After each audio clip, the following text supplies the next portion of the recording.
అందరికీ నమస్కారం.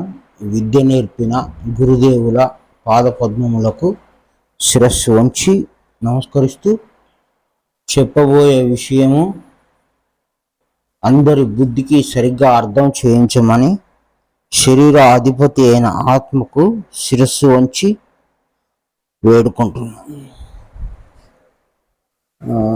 అక్షయ ఆహారము. అక్షయము అంటే నాశనం లేనిది అని. క్షయమైన ఆహారము అంటే మనం రోజు తింటున్నాం. ఏం తింటున్నాము? ఆహారం. త్రాగుతున్నాం, వాటర్, నీళ్ళు. ఆహారము, పానీయములు, నీళ్ళు, ద్రవ పదార్థములు, వీటిని ఆహారము అంటాం. మనకు నిరంతరం అవసరం. పొద్దున, మధ్యాహ్నం, సాయంత్రం నీటితోనో ఆహారంతోనో మన జీవితం కొనసాగుతుంది, ముడిపడి ఉంది, నిరంతర అవసరంగా ఉంది. అన్నం లేకపోతే ఎట్లా బతుకుతాం అని మనకు తెలివితేటలున్నాయి. క్రీస్తు వచ్చింది కూడా అన్నము నీళ్ళు ఇవ్వడానికేనా అంటే కాదు. క్రీస్తు రాకముందు అన్నం నీళ్ళు ఉన్నాయి. క్రీస్తు వచ్చి వెళ్ళిన తర్వాత కూడా అన్నము నీళ్ళు ఉన్నవి. మరి నువ్వు వచ్చావు ఎందుకు అంటే, నా దగ్గర ఒక ఆహారం ఉంది అంటే ఏంటిది? బిర్యానా అంటే నువ్వు తినే ఏ ఆహారం అయినా అది జీర్ణం అయ్యి మళ్ళా బహిర్భూమిలో కలిసిపోతుంది. నువ్వు ఏది తిన్నా, ఏది తాగినా అది శరీరంలో కొంతసేపు ఉండి మళ్ళీ అది వ్యర్థంగా మారి మళ్ళీ అది బహిర్భూమిలో కలిసిపోతుంది. నేనిచ్చే ఆహారం ఎట్టిది అంటే, నేనిచ్చే ఆహారము అక్షయమైనది అంటారు. అక్షయమైనది అంటే నాశనం లేదు అని. నాశనం లేనిది ఏమిచ్చావు, ఏమిస్తావు అంటే, నేను వాక్యమును ఇస్తాను. వాక్యమును ఇస్తాను. వాక్యం ఏమై ఉన్నాడు అంటే దేవుడై ఉన్నాడు. అసలు దేవుణ్ణే నేను ఇస్తున్నాను నీకు అని. దేవుణ్ణి ఎట్లా ఇస్తున్నావు అంటే వాక్య రూపంలో, శబ్ద రూపంలో ఇస్తున్నాను, బోధన రూపంలో ఇస్తున్నాను. నేను ఎట్లా తినాలి? ఆ వాక్య రూపంలో ఉన్నది, బోధన రూపంలో ఉన్నది అంటే, నీవు శ్రద్ధతో ఇంద్రియములు అంటే కన్ను, ముక్కు, చెవి, నాలిక, చర్మం, వీటి ద్వారా నువ్వు గ్రహించుకోవాలి. వీటి ద్వారా నువ్వు గ్రహించుకొని వీటి ద్వారా స్వీకరించి నీవు బుద్ధితో అర్థం చేసుకోగలిగితే ఈ ఆహారం నీ దగ్గరికి వస్తుంది. క్రీస్తు బోధిస్తున్నాడు. ఎట్లా బోధిస్తున్నాడు? శబ్ద రూపంలో, నోటితో బోధిస్తున్నాడు. క్రీస్తు బోధించింది నోటితో అయినప్పుడు మనం వినాల్సింది చెవులతో. అప్పుడు చెవులు మనకి చాలా బాగా పనిచేయాలి. చెవులు ఆయన మాట వైపు వినాలి అంటే శ్రద్ధ కావాలి. లేదంటే ఈరోజు టీవీలో ఏం ప్రోగ్రాము, లేదంటే వాడి పెళ్ళెప్పుడు, వీడి పెళ్ళెప్పుడు అనే ముచ్చట్లు వస్తాయి. కాబట్టి చెప్పే మాట మీద శ్రద్ధ ఉంటే చెవుల ద్వారా ఆలకించవచ్చు. ఈ చెవి ద్వారా ఒక విన్న విషయము మనస్సుకు తెలిసి మనస్సు దానిని తీసుకెళ్ళి బుద్ధికి అందించినప్పుడు ఆ బుద్ధి పక్కనే ఉన్న కుమారుడు లేదా జీవుడు ఆ యొక్క జ్ఞానాన్ని విని ఆనందిస్తాడు, సంతోషపడతాడు. విన్న వాక్యం లోపలికి వెళ్ళి స్థిరంగా కూర్చుందా, నిలబడిందా, స్థిరమైందా, ఇంకా అది నీకు ఎప్పటికైనా ఆహారంగా ఉండి నిన్ను ఆ వాక్యం ఆయా సందర్భాల్లో నిన్ను కాపాడుతుంది, నిలబెడుతుంది, నిన్ను సరి చేస్తుంది.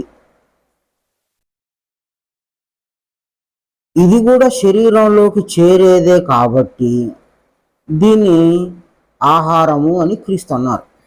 ఇది కూడా నీ శరీరంలో చేరుతుంది, బయట నుంచి చేరుతుంది. ఈ బయట నుంచి చేరేదాన్ని నువ్వు తిను, తాగు అన్నాడు. ఎట్లా తింటాము దేవుని వాక్యం అంటే గ్రహింపు ద్వారా.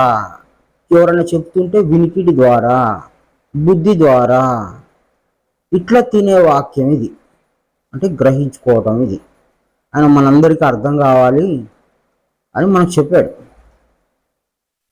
సో ఆయన చెప్పిన బోధన పద్ధతి ఇది. 2 రకాల ఆహారాలు ఉన్నాయి.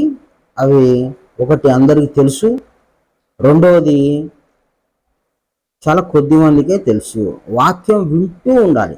ఎట్లా తింటూ ఉంటూ తాగుతూ ఉంటే శరీరం బతుకుతూ ఉందో, సువార్త వాక్యము ఎప్పుడూ వింటూ ఉండాలి. నిత్యము జ్ఞానము వింటూ ఉండాలి, చెప్తూ ఉండాలి. అట్లా ఉంటేనే, అలా ఉండగలిగితేనే ఆ ఆహారం యొక్క రుచి నీకు నిరంతరం అందుతూ ఉంటుంది. సరే, విన్నాము, ఒక 40 నిమిషాలు సువార్త విన్నాము, ఒక రహస్యం తెలుసుకున్నాము. తర్వాత దాన్ని జ్ఞాపకం చేసుకుంటూ ఉన్నప్పటికీ కూడా తిన్నట్లే. ఈ విధంగా జ్ఞాపకం చేసుకోవటం, వినటం, చెప్పటం ఇది నిరంతరము సువార్త విన్న భక్తునికి కొనసాగాల్సిన పని లోపల.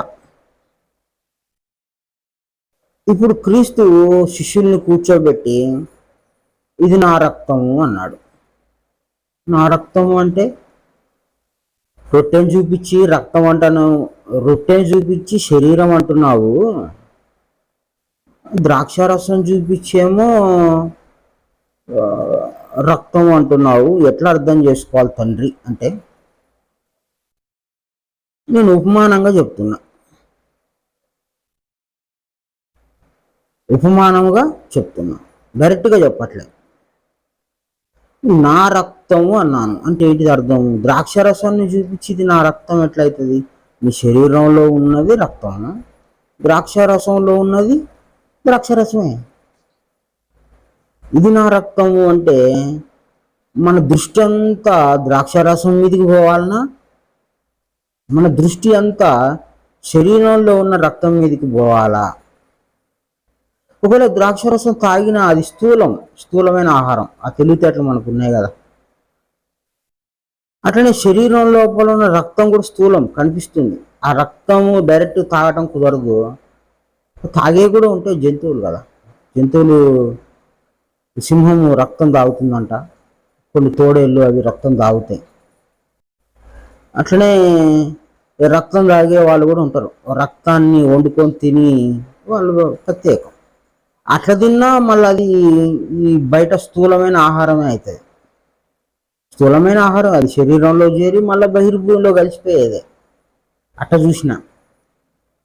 కానీ దీన్ని ఎట్లా అర్థం చేసుకోవాలంటే, అక్కడ కాస్త బుద్ధిని ఉపయోగించి ఏ రకమైన ఆహారం చెప్తున్నాడు, ఈయన ఏ రకమైన ఆహారం మనకి ఇస్తాడు. రొట్టెను పట్టుకొని శరీరం అన్నావు, ఓకే. ద్రాక్షారసాన్ని పట్టుకొని రక్తం అన్నావు, ఓకే.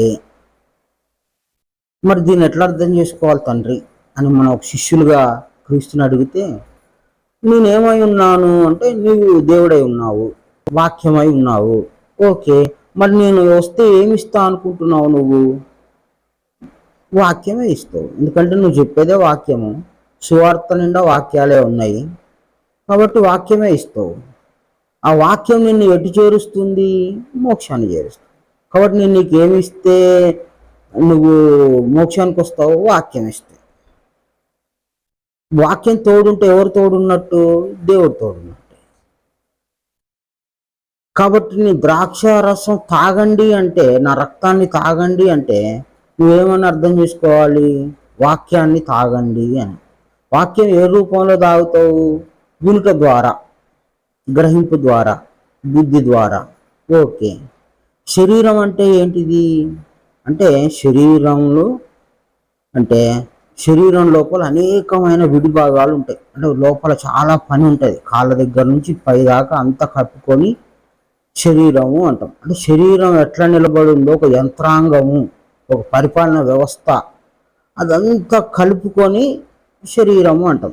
అంటే అట్లనే మోక్ష మార్గం అంతా కలుపుకొని అనేక విడిభాగాలుగా, అనేక ఆజ్ఞలుగా, అనేక సూత్రాలుగా, అనేక మార్గాలుగా, అనేక పని విధాలుగా ఉన్నటువంటి నా వాక్యాన్ని నువ్వు కొద్ది కొద్దిగా తెలుసుకుంటే నువ్వు శరీరం మొత్తం తెలుసుకున్నట్టే. అంటే అట్లనే మోక్ష మార్గం మొత్తం తెలుసుకున్నావు అనుకో, ఎట్లా పోవాలి, ఏంటిది, ఏమేమి దారులు ఉన్నాయి, ఎట్లుండాలి అనేది నువ్వు తెలుసుకున్నావు అనుకో, అప్పుడు నువ్వు శరీరము తిన్నట్టే, మొత్తం తిన్నట్టే. ఏదో కొద్దిగా ఏదో ఒక రెండు వాక్యాలు తెలుసుకొని మోక్షం పోతా అంటే కుదరదు. దానికి ఉపమానంగా క్రీస్తు మనకి ఒక గ్రంథం ఇచ్చి, బైబిల్ ఇచ్చి, బైబిల్ అంతా శరీరం అనుకో, ఎందుకంటే అన్ని వాక్యాలు నీకు అవసరమే కాబట్టి. సువార్త గ్రంథం, కొత్త నిబంధన గ్రంథం, సువార్తలు మాత్రమే మనం మాట్లాడుకుంటాం. నువ్వు అర్థం చేసుకొని వాక్యం నువ్వు తిను, తాగు. అంటే ఎట్లా తాగుతావు? కంటి ద్వారా వాక్యం చదువుకుంటే అది నీకు బుద్ధికి చేరితే, ఆ బుద్ధి గ్రహింపొచ్చి ఈ వాక్యం యొక్క నిజార్థం నీ బుద్ధికి తెలియబడితే అప్పుడు నేను తెలియబడతా, నువ్వు తాగినట్టే. అంటే ఇది తినటమే, వాక్యం కూడా తినటం అని చెప్పాడు. కానీ మనం ఎట్లా అర్థం చేసుకోవాలి అంటే వాస్తవమే, కానీ ఇది గ్రహింపు ద్వారా భుజించేది. అంటే గ్రహింపు ద్వారా భుజించే ఆహారం, తాగే పానీయమే కానీ స్థూలమైంది కాదు అని అర్థం చేసుకోవాలి. ఇప్పుడు దేవుని వాక్యమే ఎక్కడైనా సువార్త తీసుకొని ఫలానా అధ్యాయము, ఫలానా వాక్యము చెప్తుంటాం. అక్కడ అందులో నుంచి, బైబిల్లో నుంచి ఎవరికి ఒక రక్తపు సుక్కయ్యం, అందులో నుంచి మటన్ బొక్కలు, చికెన్ ముక్కలు ఏం రావు. అందులో నుంచి వాక్యమే వస్తుంది. వాక్యమే దేవుడు అయినప్పుడు వాక్యమే చెప్పాలి కదా. మరి చెప్తున్నామంటే వినే వాళ్ళ పరిస్థితి ఏంటిది? చెవుల ద్వారా విని గ్రహింపు చేసుకోవాలి, అర్థం చేసుకొని దాని ప్రకారం నడుచుకోవాలి. సరే, ఉదాహరణకు క్రీస్తే నువ్వు మద్యం తాగొద్దు అన్నాడు, అంటే నువ్వు సారాయి తాగొద్దు అన్నాడు.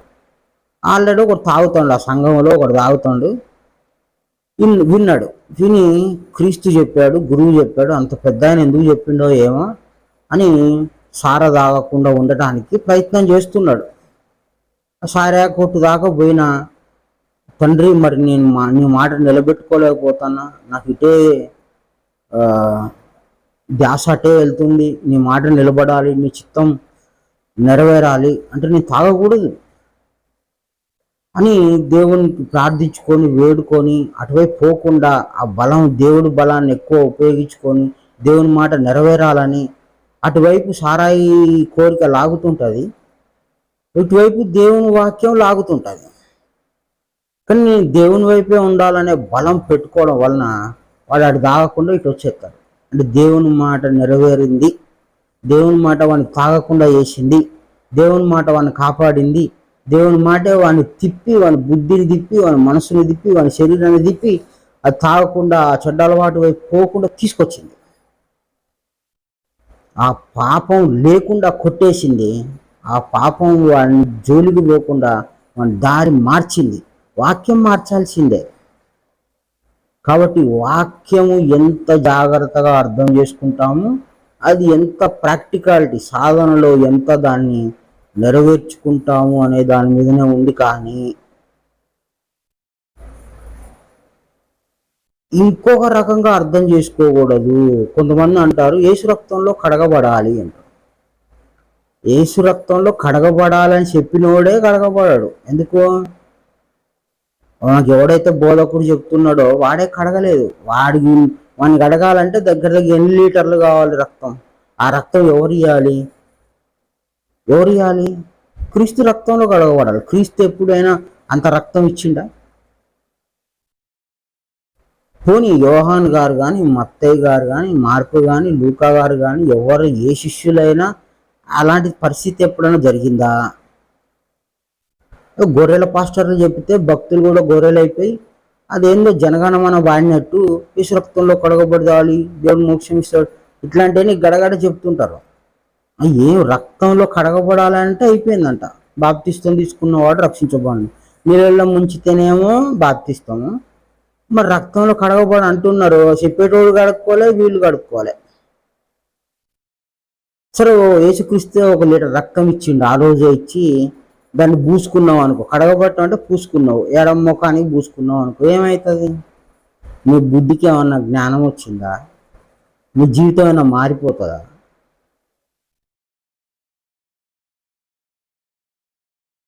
అవన్నీ కూడా పక్క త్రోవ పట్టి అర్థాలు తెచ్చుకొని భావాలు వేరే రకంగా అర్థం చేసుకొని మనం పోతున్నాం. ఎందుకు? నీ ధ్యాస అట్లనే ఉంటుంది కాబట్టి అదే పనిగా క్రీస్తుని నడు పంపిస్తాడు. నీకు ఎంతసేపు బయట స్థూలమైన విషయాలే కాబట్టి నేను అటే పంపిస్తాడు. ఒకెళ్ళి చెప్తూనే ఉంటాడు వాక్యమే దేవుడై ఉన్నాడు అని. వాక్యం తాగండి రా బాబు, వాక్యం తినండి అని చెప్తే మళ్ళీ మాకు కొద్దిగా రక్తం ఇస్తావా, 1 లీటర్ రక్తం ఇస్తావా అంటారు. ఇప్పటికి కూడా రక్తంలో కడగబడినాం అనే మాటలు వస్తుంటాయి. అవి కాదు, వాక్యాన్ని అర్థం చేసుకోవాలి. ఒక్కొక్క వాక్యం ఒక్కొక్క మర్మాన్ని అర్థం చేసుకోవడానికి ప్రయాసపడాలి, సాధన చేయాలి, దేవుణ్ణి వేడుకోవాలి. వాక్యం నిజార్థం తెలుసుకుంటే ఎట్లా కాపాడుద్ది? వాక్యమే కాపాడుద్ది. అటువైపు పోకుండా ఇది అధర్మం అని చెప్తుంది, ఇది సత్యం కాదని చెప్తుంది. అప్పుడు ఆ వ్యత్యాసం నీ బుద్ధికి చేరినప్పుడు ఏది దైవ మార్గమో ఏది దైవ మార్గం కాదో వాక్యమే మన లోపల నిలబడి మనల్ని ఆపరేట్ చేస్తుంది. వాక్యం నిన్ను ఆపరేట్ చేస్తే, వాక్యం నిన్ను కాపుదల చేస్తే అప్పుడు వాక్యమే కాపరి అయి రక్షకుడై నిన్ను పాపను చిక్కుబడకుండా పాపరక్షణ చేస్తూ ఉంటుంది వాక్యం. కాబట్టి వాక్యమే దేవుడు, వాక్యమే రక్షకుడు, వాక్యమే కాపరి. ఈ మధ్య కొంతమంది పాస్టర్లు సంఘ కాపరి అని వాళ్ళ పేరు పెట్టుకుంటారు. నువ్వెట్ట కాపాడుతావా? దేవుని వాక్యం కాపాడుతుంది కానీ నువ్వెట్ట కాపాడుతావు? బైబిల్ చదువుకొని ఇంత పెద్ద తోకలు పెట్టుకొని రెవరెండ్లని ఇంకోటని వాళ్ళకే అర్థం కాలేదు. ఇక ఆ సంఘంలో వచ్చే భక్తులకు ఏం అర్థమవుతుంది? వీళ్ళు గొర్రెలే వాళ్ళు గొర్రెలైపోయి దేవుని దారిని తెలుసుకోలేకపోతారు. ఇప్పుడు చిందించుట అనే పదం కూడా కొంత తెలుసుకుందాం. ఇప్పుడు మనం మాట్లాడుకుంటున్నాము వాక్యము రెఫరెన్స్, వాక్యం పలానా వాక్యం అని చెప్పి బుద్ధిని ఒక ఎక్సర్సైజ్ రూపంలో, ఒక పరిశీలన రూపంలో ఇది ఇంతేను, ఇది ఇట్లనే అర్థం చేసుకోవాలి అని మనం కొంత అవగాహనకు వస్తే మనము వాక్యం తీసినా అదే, వాక్యాన్ని పరిశీలన చేసినా అదే ఉంటుంది. ముందుగా కొన్ని అపోహలు మనం పోగొట్టుకోకపోతే వాక్యం విడల స్థిరత్వము రాదు. ఇప్పుడు చిందించుట అంటాడు. చిందించుట అంటే ఏంది? ఇంతకుముందు మనం మాట్లాడుకున్నాం. చిందించుట అంటే వెదజల్లుట, చిందించుట, ఇట్లాంటి పదాలన్నీ బయటికి కక్కటం, బయటికి రావటం అనేటువంటి జవాబు ఇస్తుంది. బయటికి వస్తుంది. ఏం వస్తుంది?